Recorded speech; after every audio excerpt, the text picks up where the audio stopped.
신명기는 성경의 5번째이자 토라의 마지막 책입니다. 출애굽 후 이스라엘은 시내산에서 1년을 지내며 하나님과 언약 관계를 맺습니다. 출애굽 세대는 광야에서 끔찍한 여정을 겪고 결국 하나님이 아브라함에게 약속하신 땅으로 들어가기에 부적격 판정을 받죠.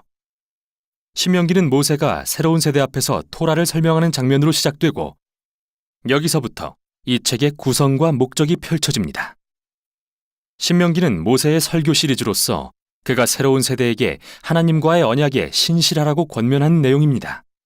책의 중심에 나오는 율법들은 하나님과 이스라엘 사이에 맺어진 언약인데요. 새로운 율법도 있지만 대부분 시내산에서 주어진 율법의 반복이죠. 이 책의 이름도 바로 여기서 왔습니다. 그리스어로 듀테로노미오는 두 번째 율법이라는 뜻이죠. 이 율법들을 중심으로 양쪽에 모세의 설교가 배치되고 각각 두 부분으로 나눠집니다. 그럼 자세히 살펴보겠습니다. 모세는 먼저 그동안의 사건들을 요약하면서 이전 세대가 얼마나 불순종했는지 강조합니다. 광야에서 변함없는 은혜로 공급하신 하나님과 대조되죠. 하나님은 그들에게 벌을 내리시지만 결코 언약은 잊지 않으셨습니다. 이후 간곡한 설교를 통해 모세는 새로운 세대에게 부모 세대보다 언약에 더 신실하라고 당부합니다. 10계명을 상기시키면서요. 이 부분의 한가운데 유명한 구절인 쉐마가 등장하는데요. 모세는 말하기를 들으라 이스라엘, 우리 하나님은 유일한 여호와시니 너는 마음을 다하고 뜻을 다하고 힘을 다하여 내 하나님 여호와를 사랑하라. 이게 유대교에서 매우 중요한 매일의 기도가 되고 이 구절이 신명기의 모든 주제들을 이어주죠. 히브리어로 쉐마라는 말은 단순히 듣다라는 뜻 이상의 의미를 갖는데요. 들은 것에 반응하다, 우리말로 순종하다라는 뜻을 포함합니다. 또 히브리어로 사랑이라는 말도 감정이나 느낌 이상을 의미하는데요. 사랑은 전심으로 하나님께 헌신하겠다는 결단이며 우리의 의지, 감정, 생각, 마음을 다해야 하죠. 이렇게 이스라엘이 하나님께 순종하고 헌신하는 것은 훨씬 큰 목적을 위함인데 율법에 순종함으로써 열방에서 특별한 민족이 될 것이기 때문이죠. 하나님이 시내산에서 말씀하신 것처럼 그들은 제사장 나라가 될 텐데요.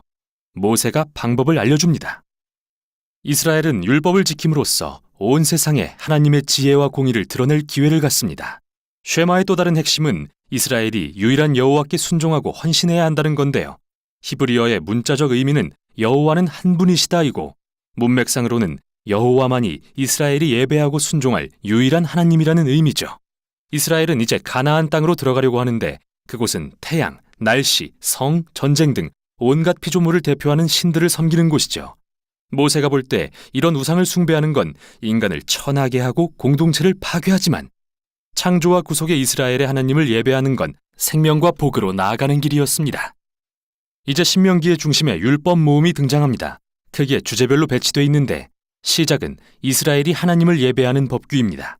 그들은 중앙의 한 성전에서 유일한 하나님만 예배해야 했고 가난한 사람들을 돕는 것으로도 하나님께 예배를 드렸죠.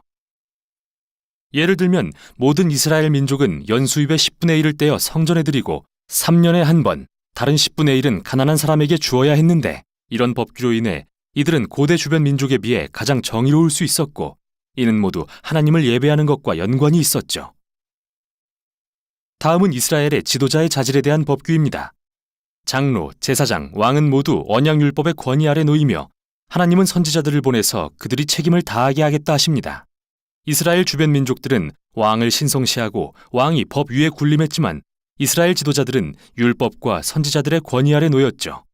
이후 상당 부분 이스라엘의 시민 생활에 대한 법규, 즉 결혼, 가정, 사업에 대한 설명이 나오고 사회 정의에 대한 법규, 즉 사법제도를 통해 과부와 고아와 이민자를 보호하는 방법도 소개된 뒤 예배에 대한 추가적인 법규로 끝을 맺습니다. 자, 율법들을 읽는 요령입니다. 먼저 기억할 것은 이 율법들은 시내산 언약의 조건으로 고대 이스라엘에게 주어졌다는 겁니다. 이 시대의 문화와는 매우 다르죠. 두 번째, 이 율법을 문화가 다른 현대의 법과 비교하는 건 도움이 안 되는데요. 오히려 이 율법이 이스라엘을 구별하고자 주어진 것인 만큼 당시 주변 민족인 아수르나 바벨론의 법과 비교해야 합니다. 그렇게 바라보면 가혹하거나 특이해 보이던 율법이 훨씬 더 명료해집니다. 이렇듯 하나님은 이스라엘에게 이전에는 없던 높은 차원의 정의를 요구하신 겁니다.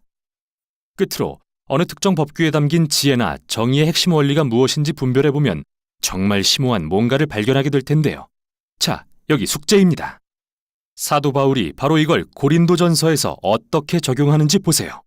9장 9절에서 그는 신명기 25장 4절을 인용하는데 정말 흥미롭습니다. 모세로 돌아갑니다. 그는 모든 율법을 전한 후 마지막으로 이스라엘에게 하나님을 청종하고 사랑하라고 당부합니다. 먼저 경고와 최후 통첩을 하면서 만일 하나님의 말씀을 듣고 순종하면 모든 것이 형통하고 하늘에 큰 복을 받지만 듣지 않고 거역하면 기근, 전염병, 황폐, 결국은 그 땅에서 쫓겨날 거라 합니다. 그리고 모세는 결정을 강요합니다. 그가 말하길 내가 생명과 사망, 복과 저주, 선과 악을 내 앞에 두었은즉 내 하나님 여호와를 사랑하고 청종함으로 생명을 택하라. 그러나 모세는 다시 말합니다.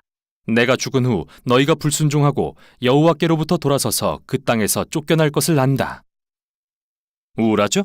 모세는 이들과 수십 년을 함께했지만 그의 소망은 별로 커지지 않았음을 알게 됩니다. 하지만 희망이 아예 없는 건 아닙니다. 모세는 언젠가 포로된 이스라엘이 하나님께 돌아오기만 하면 여호와께서 마음에 할례를 베푸사 그들로 마음과 뜻을 다하여 여호와를 사랑하고 생명을 얻게 하실 거라 말하죠. 이 생생한 비유는 이스라엘의 마음이 근본적으로 잘못되어 있음을 보여줍니다. 고집스럽고 완악한 마음은 모든 인간의 마음과 다를 바가 없습니다. 이 모든 게 에덴 동산의 반역으로 거슬러 올라갑니다. 인간은 하나님이 아닌 자기가 원하는 대로 선과 악을 정의하여 하나님의 선한 세상을 망치고 말죠. 그러나 모세는 어느 날 하나님께서 그의 백성의 마음을 변화시켜 진심으로 그를 청종하고 사랑하게 되어 진정한 생명에 이르게 하실 거라 말합니다. 이 약속은 후에 선지자인 예레미야와 에스겔이 새 마음에 대한 소망으로 선포하죠. 모세는 설교를 경고와 축복의 시로 마무리하고 산으로 올라가 죽습니다. 이렇게 토라가 끝나갑니다. 성경 이야기의 중요한 긴장 관계들은 드러났는데 전혀 해결되지 않았죠. 여자의 후손은 언제 오셔서 악을 물리치실까요? 하나님은 어떻게 이 자손을 통해 세상을 구원하고 열방에 복을 베푸실까요?